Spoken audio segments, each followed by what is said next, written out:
Mga gulay, good morning. Ito na yung baboy na kinuha natin kay Ama. Linitunin natin ngayong New Year. So, binibigyan ko na siya ng pits ngayon bagong katayin. Ayan. Makatikim na siya ng pits. Katayin na yun bukas. Bukas natin siya. Ayaw kainin itong mga balat ng talong. Hindi yata nakain ng talong eh. Yung mga gulay na mga repolyo, carrots. Kinakain niya.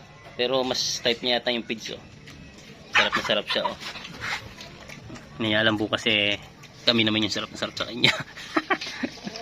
Enjoy ka lang sa pagkain ha. Kain ka lang yan. Yummy yummy. Kailangan yata ng tubig. Nahihirapan siyang ngat-ngatin yung kuna. Na-dry na. Wala tayong tubig. Gusto niya ng tubig sarap na sarap siya Sige lang. Champit sila tubig to. Lalaki rin to. Nagkakamali sa to.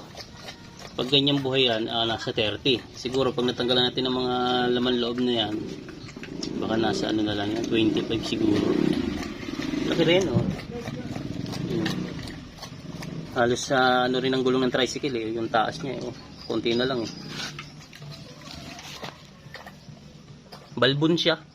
Malago yung kanyang balebo. Kasarapan lang yung katawan niya, hindi siya matabang masyado. Manipis lang palagay ko ang taba nito. Kagandahan lang talaga. Malakas ng tubig Parang sarap rin mag-alaga nito sa bukid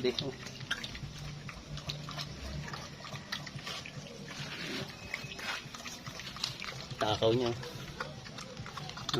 Tingin pa siya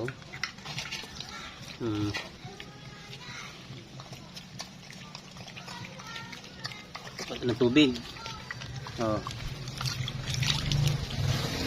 Lupi mo.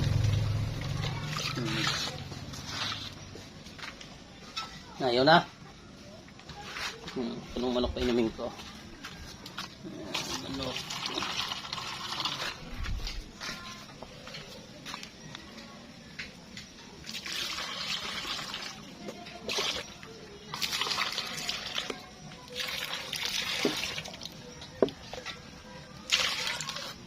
Hindi naman tayo dyan Ayan.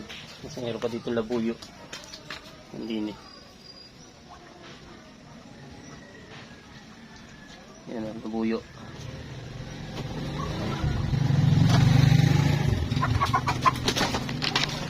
Ang galing Bulacan.